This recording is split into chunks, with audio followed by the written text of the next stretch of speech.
혹시 주변에 말 함부로 하는 사람이 있나요? 만나기만 하면 말을 막 하고 입에서 나오는 말마다 상처가 되는 사람 말이에요. 그 사람 때문에 가슴이 답답하고 화가 치밀어 오른 적이 한두 번이 아닐 겁니다. 오늘은 그런 막말하는 사람들을 단 한 번에 제압할 수 있는 이 한마디를 알려드리려고 합니다. 그 전에 먼저 말을 함부로 하는 사람들의 특징부터 알아보겠습니다. 지피지기면 백전불태라는 말처럼 적을 제대로 알아야 실패하지 않겠죠? 그들의 특징을 정확히 파악하고 나서야 진정한 해결책을 찾을 수 있습니다. 끝까지 보시면 앞으로 그 어떤 막말도 여러분을 건드리지 못할 겁니다. 첫 번째, 그들은 멍청한 이기주의자입니다. 맞아요. 말 함부로 하는 사람들, 결국 자기밖에 모르는 이기적인 사람들이에요. 자기 생각이 세상에서 제일 중요하고 남의 마음 같은 건 눈곱만큼도 관심 없죠. 그래서 함부로 말을 던지면서도 아무렇지 않아 합니다. 내가 맞고 네가 틀렸다는 식의 이기적인 마인드에 빠져 있거든요. 솔직한 척하는 것도 다 핑계입니다. 결국 자기 말이 법이라고 착각하는 그들, 이기적이라서 멍청하게 행동하는 겁니다. 두 번째, 그들은 감정 조절 장애입니다. 이 사람들 자신의 감정을 제어하지 못해 남들에게 풀어버리는 타입이에요. 마치 자기 감정을 남이 해결해줘야 한다는 식이죠.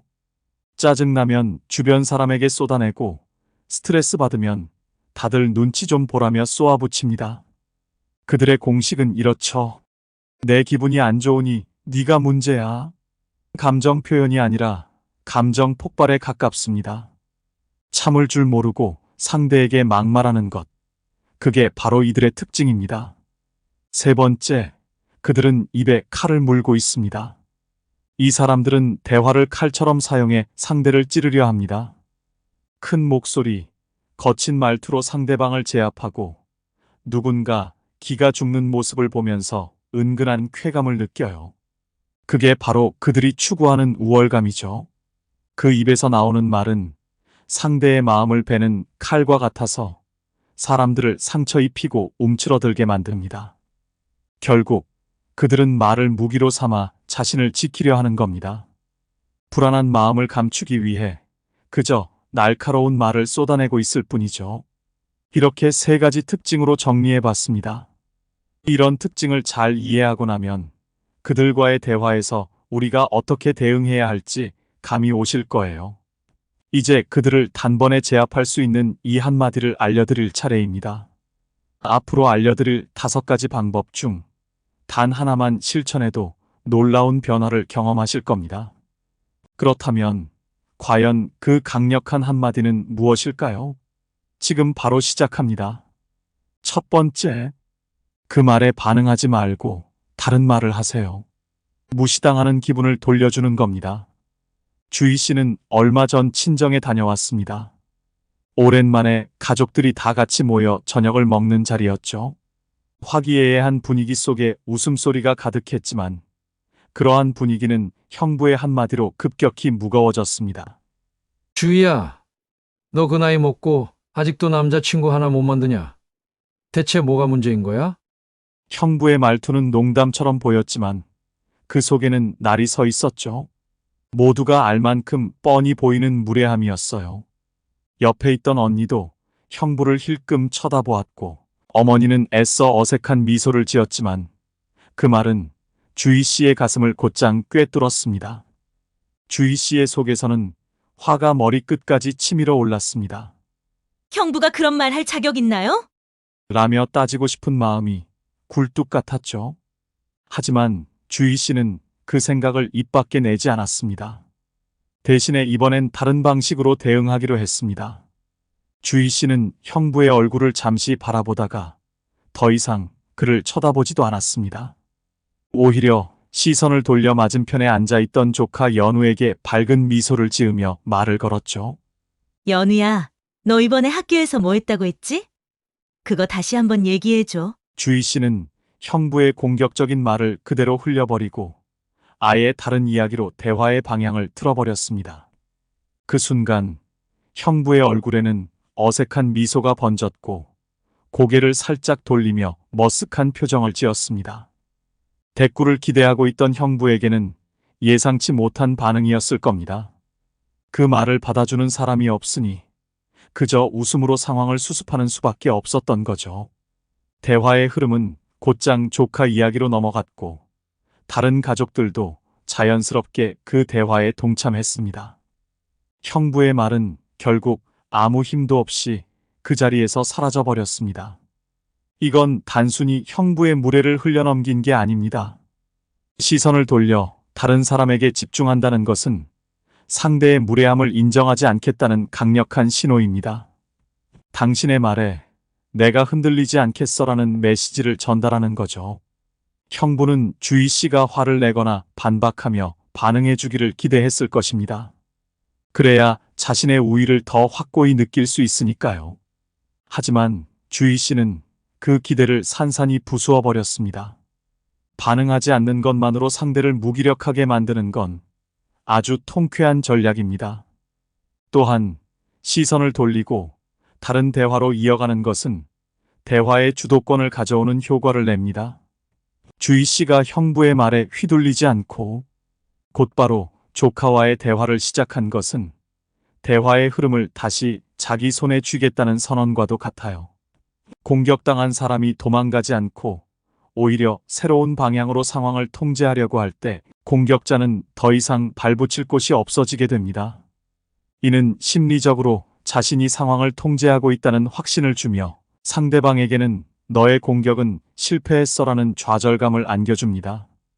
그리고 무엇보다 주희 씨는 형부의 말에 휘둘리지 않음으로써 자신의 자존감을 지킨 겁니다. 괜히 맞서 싸워 감정적으로 다치는 것보다 자신의 가치를 스스로 존중하며 그저 무시해버리는 게 훨씬 현명한 선택이었어요. 이렇게 함으로써 형부는 더 이상 주희 씨에게 쉽게 막말을 던질 수 없다는 걸 깨달았을 겁니다. 공자는 이렇게 말했습니다. 무례한 말에는 귀를 닫고 내 마음은 스스로의 평온함을 지켜라. 이 말은 누군가의 무례한 말에 굳이 내 감정을 소비할 필요가 없음을 일깨워줍니다. 스스로의 감정을 지키는 것이 진정한 승리이며 상대의 의도에 휘둘리지 않는 것이 곧 내 평온함을 지키는 길입니다. 결국 시선을 돌리고 대화의 흐름을 전환하는 것은 단순히 회피가 아닙니다. 상대의 무례함을 인정하지 않겠다는, 그보다 내가 더 큰 그림을 보겠다는 강력한 선언입니다. 그리고 그 선언은 내 자존감과 평온을 지켜주는 가장 강력한 무기인 셈이죠.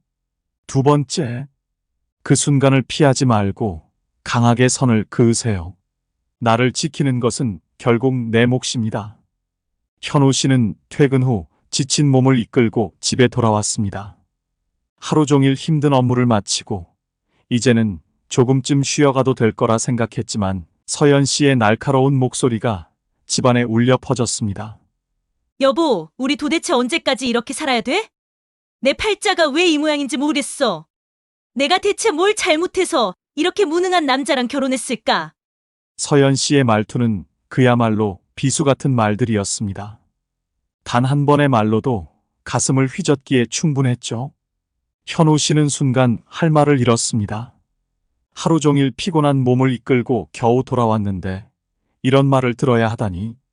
가슴 깊은 곳에서 화가 치밀어 올랐습니다. 하지만 지금 감정적으로 대응한다고 해서 상황이 나아질 리 없다는 것을 너무도 잘 알고 있었죠. 이번에는 그냥 넘어가기 싫었습니다. 더 이상 참을 수만은 없었고 그렇다고 싸움을 벌여 또다시 상처받는 것도 싫었습니다. 현우 씨는 깊은 숨을 들이쉬고 감정을 누르며 단호하게 말했습니다. 서연아, 그만해. 네가 지금 하고 있는 말들이 얼마나 상처가 되는지 정말 알고 있는 거야? 나는 너의 막말을 더 이상 참지 않을 거야. 이런 식으로 나를 대하면 나도 너를 똑같이 대하고 싶어질 수밖에 없어. 현우 씨는 그 말 이후에 더 이상 덧붙이지 않았습니다. 대신 서연 씨를 똑바로 바라보며 잠시 침묵을 이어갔습니다. 그 순간의 침묵은 무겁고 깊게 방을 가로질렀습니다. 서연 씨는 잠시 말을 잃은 듯 했습니다. 이전의 현우 씨와는 달리 이번에는 그의 눈에 결연함이 깃들어 있었습니다. 그 침묵 속에서 서연 씨는 자신의 말이 상대에게 얼마나 큰 상처를 주었는지 실감할 수밖에 없었죠. 현우 씨가 그저 피하지 않고 직면하며 단호하게 선을 긋는 모습을 보니 그 말 뒤에 더 이상의 비난을 이어갈 명분도 잃어버렸습니다. 이 순간 현우 씨가 한 것은 단순히 감정을 억누르는 것이 아니었습니다. 그는 자신이 더 이상 감정적으로 무너질 수 없음을 선언한 것이었고 상대에게 명확하게 경고의 선을 그었습니다. 이런 단호한 태도는 상대에게도 경고의 메시지를 전달합니다. 지금 내 한계를 넘고 있어. 여기까지가 끝이다. 라는 명확한 경고 말이죠. 심리적으로 이러한 단호한 경계 설정은 나와 상대 모두에게 중요한 경고가 됩니다. 감정적으로 맞받아치면 그 순간에는 속이 시원할지 몰라도 결국 서로 상처만 남기고 문제는 그대로 남습니다. 그러나 단호하면서도 차분한 태도로 자신의 한계를 명확히 밝히는 것은 상대에게 분명한 경고를 주며 그 선을 넘을 때 어떤 결과가 뒤따를지 생각하게 만듭니다. 이 경계 설정은 단순히 나를 보호하는 것에 그치지 않고 상대의 무례한 행동을 제어하고 관계에 새로운 균형을 만들어가는 첫걸음이 됩니다. 이 상황을 잘 설명해주는 정조대왕의 명언이 있습니다. 나는 나를 보호할 것이다. 상대의 무례함이 내 마음을 어지럽히게 하지 않을 것이다. 정조대왕의 이 말은 누군가의 무례함에 굳이 감정적으로 대응하지 않고도 스스로의 가치를 지킬 수 있는 결단을 강조하고 있습니다. 나를 지키는 것은 내 손에 있으며 그것을 방해하는 어떤 말이나 행동도 내 가치를 떨어뜨리게 두지 않겠다는 강력한 선언이죠. 결국 막말에 감정적으로 휘둘리기보다는 차분하면서도 강하게 선을 긋는 것이 상대의 공격을 무력화시키는 가장 현명한 방법입니다. 세 번째, 몸으로 경계를 그으세요. 말하지 않아도 충분히 전달되는 강력한 메시지입니다. 윤주 씨는 회사 동료들과 점심을 먹기 위해 식당에 모였습니다. 오랜만에 함께 모여 점심을 먹으면서 이야기를 나누고 있었죠. 그런데 그 자리에 있던 민수 씨가 대뜸 윤주 씨를 향해 생각 없이 막말을 던졌습니다. 윤주 씨. 아니 근데 너는 대체 왜 이렇게 혼자 다니냐? 결혼도 안 하고 남자친구는 있어? 진짜 인생 뭘 위해 사는지 모르겠네. 그냥 회사만 다니다 끝나겠어. 민수 씨의 말투는 웃음이 섞여 있었지만 그 속에는 뻔히 비웃음과 비난이 묻어 있었습니다. 윤주 씨는 순간 할 말을 잃고 말았습니다. 주변에 있던 동료들도 순간 당황해서 숟가락을 내려놓으며 눈치를 보기 시작했죠.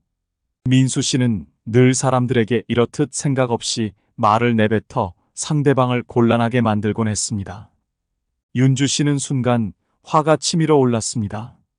정말로 말대꾸를 하고 싶었고 네가 뭔데 내 인생을 평가해? 라고 따지고 싶었죠. 하지만 그렇게 감정적으로 맞서는 것은 오히려 상황을 악화시킬 뿐이라는 걸 잘 알고 있었습니다. 그 대신 윤주 씨는 민수 씨의 말에 대꾸하지 않고 조용히 몸을 뒤로 물러났습니다. 그는 민수 씨를 잠시 바라보더니 의자에 기대듯 천천히 몸을 뒤로 빼며 거리를 두었죠. 그녀의 얼굴에는 말도 안 되는 소리를 들었을 때의 당혹감이 드러났지만 그걸 말로 표현하지 않았습니다. 대신 물리적인 거리로 자신의 불편함을 명확히 드러냈던 거죠.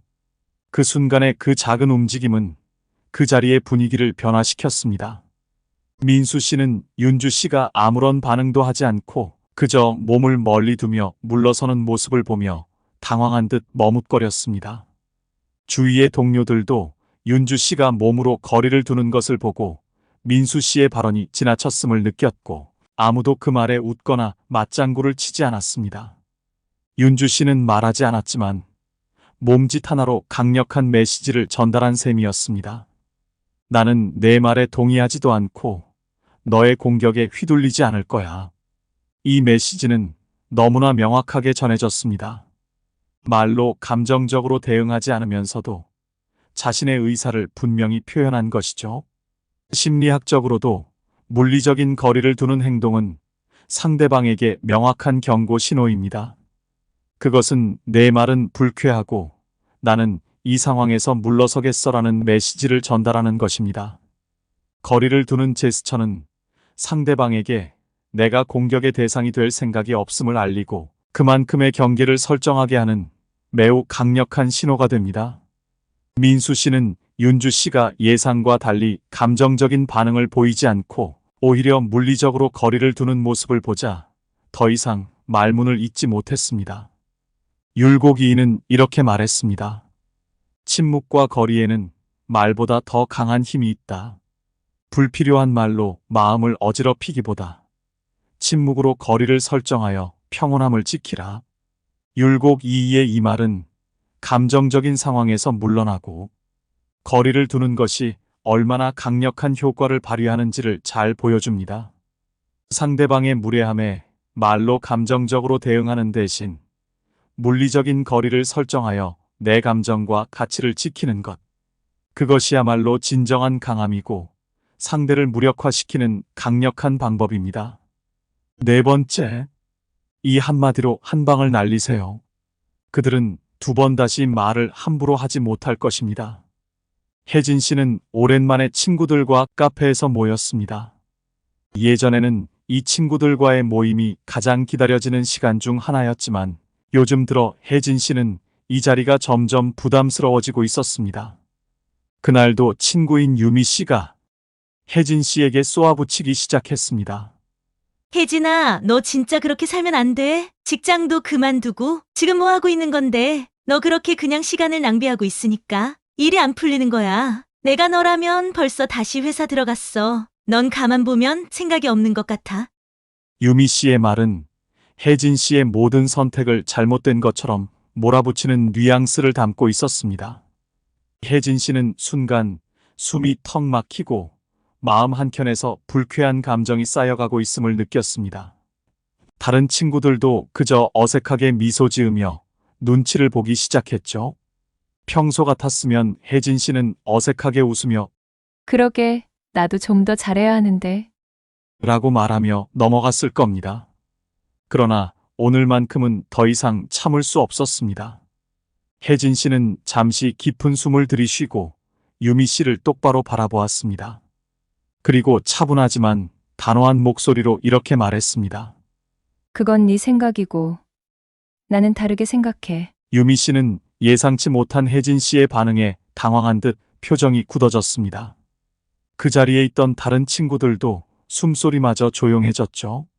혜진 씨는 감정적으로 맞받아치지 않으면서도 자신의 입장을 명확히 드러냈습니다. 그 한마디 속에는 내 삶은 내가 선택한 것이고 내가 그걸 평가할 자격은 없어라는 결연한 의미가 담겨 있었습니다. 더 이상 유미 씨가 혜진 씨를 무례하게 비난할 명분은 없어진 것입니다. 이 한마디는 다양한 상황에서 강력한 무기가 될 수 있습니다.